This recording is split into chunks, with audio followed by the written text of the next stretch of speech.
The WWC, what the world is watching. Let's go and give a shout out. So a couple things I want to give a shout out here and show you guys. So here is the Discord that we always talk about, right? So I gotta come over here and show you. And this is shout out to Cero and Bun Bun, admins for the WWC Discord. There is a Crystal Boss channel for you all that they created. Amazing, by the way. The conversation in here. Full credit to Delbone. If you come in here and see the man is like Cero said, he's honestly is become a freaking WWC legend at this point. Like the guy, the amount of time and effort and energy he does, along with Cero, by the way, who's got his own guides that he's throwing out there, by the way. But do you want to give Delbone a little credit and talk about his guide that he kind of created for the WWC?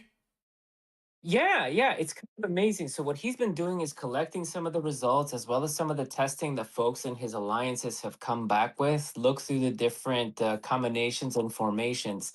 And not only has he put together a list of the different comps and the different teams, but the formations, lineups, but even the position of the heroes. And then he gives you some of his reasoning on why people are seeing results on this. Because here's the thing, when you understand the why and a new game mode comes out, or an awakening comes out, or you get your new exclusive, once you start to understand the why behind it, and you don't have to become a scholar in Last War to figure this out, but he gives you just a little nugget that you need to know in order to figure out, well, why is this working? What's kind of causing this to give me more damage? Why are people using Adam? I thought you needed 5 of every hero. He goes into that and gives you a bit of an understanding and a bit of an explanation on why these teams are working. And honestly, it's been awesome. There have been some wild swings and damage. We've seen some crazy stuff on there. One of the things that I put, and you can scroll through the Discord, you see all kinds of different stuff. I tested the blue radar theory, which we're going to talk about in a minute. I tested the mushroom skin. I tested war fever. I tested banners, all the little extra buffs that you can do. Which ones matter, which ones don't matter, what's worth your time, what isn't worth your time. And one of the things that we realize is, honestly, a string of lucky crits is make or break. That's really what it came down to a lot of the time. Somebody would get a magic bullet and say, "Oh, this magically worked for me, and this is the best formation, and this is absolutely the best." But then you run it, the rest of the week, 3, 4, 5 days, and you'd be like, "Actually, I was pretty consistent. That was just a lucky hit that I happened to get." So the more people contribute, the more samples we get, the more accurate this is going to be. But what he's done here is really taken the time to experiment with some of the stuff, some of the things that you wouldn't think about doing, like Air Atom is one of the more interesting things that came out of this. For a while, people have been working when you want to add more damage, particularly to tank. Players coming out of season 3, and some even as early as season 2, if you can believe it, are putting Adam inside the tank team with Kim up front, and you've got your typically Murphy holding down the fort, because Adam's skill counterattack causes whenever a frontline hero gets hit, after he uses his tactics, the counterattack means that they deal back damage to whoever attacked them. So it reflects damage and increases the damage of your front heroes. So what people have been experimenting with tank teams since the beginning of season 3, with the awesome the synergy that he has with Scarlet when she goes UR, is just finding different opportunities to mix it up. Another popular mixed squad hero is Lucius, but typically for defensive reasons. You see people throw Lucius into tank, and it evens the field against air teams. You see people throw Lucius against missile team to kind of close the gap on tank. So these are the 2 key heroes. If you're someone who wants to experiment, you're someone who wants to try out these mixed squads, what's going on with these tactic cards, what's going on with these heroes, Adam and Lucius are the ones that continue to show up in these different mixed formations. And the Crystal event is no different. You start to see them getting mixed up and mixed in into a bunch of different places. And one of the things that we found is that even though you lose some of the same faction bonus, so the mechanic in Crystal event is when you use 5 of the same type of hero. What I mean, 5 tank, 5 missile, 5 air, you get a 30% damage bonus on the damage that's being done. But what people are finding, depending on how developed your heroes they are, depending on what your exclusive weapons look like, depending on your mastery, your chips even, what people have been finding is that sometimes they'll throw Adam in with their air team, or they'll throw Adam in with their tank team, and they're getting bigger damage. The reason that you care about that is because the way Crystal Event works is there are certain milestones that you hit. And once you clear all of the damage in a given milestone, that's an extra 5,000 of the amethyst crystals that you get for that week. So clear your first milestone clean, that's 5,000. Clear the second one, that's another 5,000.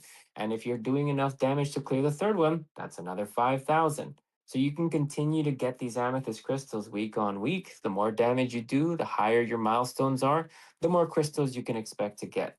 The building itself inside of your base that you build to access the crystal event also generates resources. You can continue to level them. The great thing about that is just doing your daily tasks that you should be clearing every day anyway gives you all the resources you need to level that crystal building.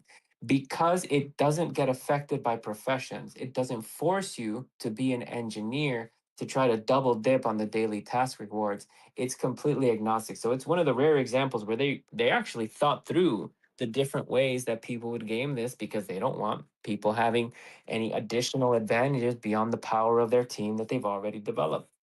So it's really cool that you're able to gauge your progress, see how much damage you do, see how well you're doing. I can see here you've got the different testing that I ran. I tried Adam with the mixed squad with my air team, and I saw kind of a mixed result. Didn't make too much of a difference. I tried the ever popular blue radar. So blue radar, Cero. Who's this yeah. guy? Who's this character? Oh God. Who's this? How did you work with the developers to get a new hero? That's you know what, he's trying his best. Okay, he's out there working hard, I 9 love to it. 5. I love You it. know, R.I.P. Dolly Parton. He's putting in his hours.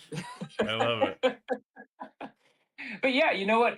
I tried a bunch of different stuff. I tried the mixed teams. I tried the blue radar. So one of the funny quirks in the game is that the blue quality radar, when you upgrade it all the way, gives you 72 attack, and it's the only way to put attack in the radar slot.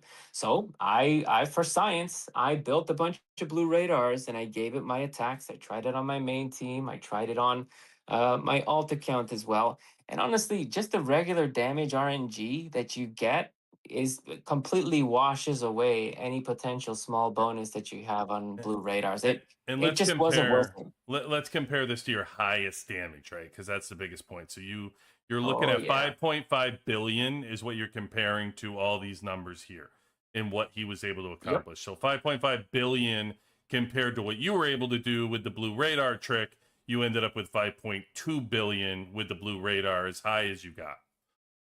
Yep. So It did not move the needle. It did not buy me another power tier. It did not get me more rewards. The only thing it did was let me burn some gold. But guess what? That's what we do so that you don't have to. there you go. And then here's your next one, your mushroom base that you tried. Yeah. Now, the mushroom base was interesting because depending on whether you ask support in game or you ask support in Discord, they give you different answers as to whether or not the mushroom base affected anything at all. One of the things I found is that, yes, one of my lower attacks that I had did happen with the mushroom base, but the rest of the tests that I did with the mushroom base actually seemed to raise the floor. You're still subject to lucky crits, good or bad, as to whether or not you have a good string of hits or a good string of lows, but mushroom base apparently does, in fact, affect the amount of damage that you do to the crystal boss, which is nice, particularly if you're in season 6, because that allows you to double dip the 5% attack bonus that a normal base skin will give you. And you're able to use the mushroom base 5% damage done to monsters. So it's a good skin going into season 6 to double dip. If you're at the beginning of the game, if you're in early seasons and you finally get to a versus, I forget if I think it's season 3 where they expand the versus tech and add the roulette wheel. If I'm not mistaken, it could be wrong. But you know, the UR gifts and people saying, well, why would I ever do that? Why would I ever do that? Well, one of the things that you can do with UR gifts is you can trade them with other players who get them through the roulette wheel, get yourself 1,500 points, and then come season 6, buy yourself a skin. And there's a return on that investment because that mushroom base skin, now it has a practical use. It'll push your damage score up in the crystal event, which has some real returns on currencies that you can use to buy power in events.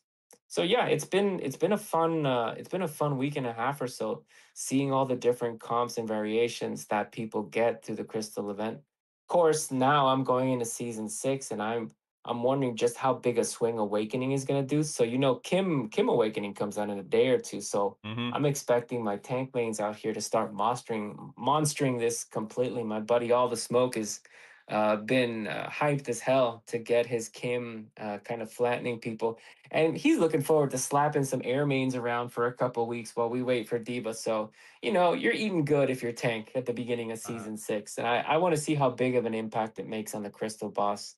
You can count on everyone contributing to that Crystal Boss channel in Discord to keep the hope alive, keep the tank dream alive. yeah. So look forward to some new testing coming later this week. It'll be good to see, especially when you can start getting those big bonuses at 2-star with the 20% bump and the 40% bump. So we go here though. Ultimately, it was your standard attack that ended up being your highest. So you got air was your highest. Yeah. Was there? Full air was my highest, including Carly. Go figure. Carly and D.Va, Morrison, Lucius, and Skyler was my highest hit. And it was the darnest thing because I don't know if a lower level Carly would make a difference. I don't know if it was because my Carly was 20. I don't know if it was because my air mastery's at 100%. But out of all the testing that I did, those 5 were really what did it. And now my Crystal Boss lineup, I've got Morrison, D.Va on the front. Then on the back row, I've got Carly, Lucius, Skyler. And that's ultimately what gave me my highest damage for the Crystal Boss. Just so if they want to copy you, because it's not listed here, just to be clear, did you have your Carly in the 1 spot? Yeah, so the way I got my highest damage, I had my Carly in the 1 spot, and then you can follow the rest. So then you Okay. had D.Va in the 2 spot, and Yep. then Morrison Yep. Morrison in 3, Lucius in 4, Skyler in 5. Okay. Yep. Just so everybody knows. So that was your top thing. So this was awesome. Cero put together, amazing.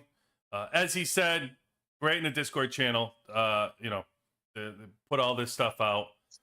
And you know how much it costs you. And you know how many bricks you have to pay to come in here and find all this information?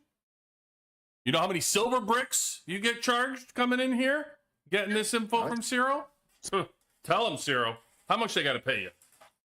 It's premium content. We give it to you at the reasonable price of not a damn thing. Not a damn thing. Just come on up in here and get this info. And by the way, while you're in here, contribute. Thanks, Cero, and thank Delbone. I mean, the guy Delbone. I don't have enough to say good about Delbone, honestly. The guy's an absolute legend. Like truly, just an absolute legend. He is. It's just crazy. It's just crazy how much he contributes to the server. And you ask a question out there, and if Delbone's around to answer it, be careful. Be careful, because you just make sure you're buckled firmly in your seat, because he's about to knock your ass right the hell off with all the info he's got for you. It's crazy. Yeah. There's this weird dude to summon Delbone. If you want him to participate in the Discord, just post some sketchy combat reports. We've got a channel in the Discord.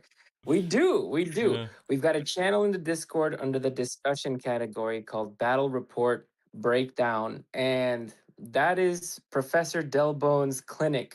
And he holds court on a daily basis, and he's happy to break down your battle reports and help you understand exactly why you got your teeth kicked in by a full air squad.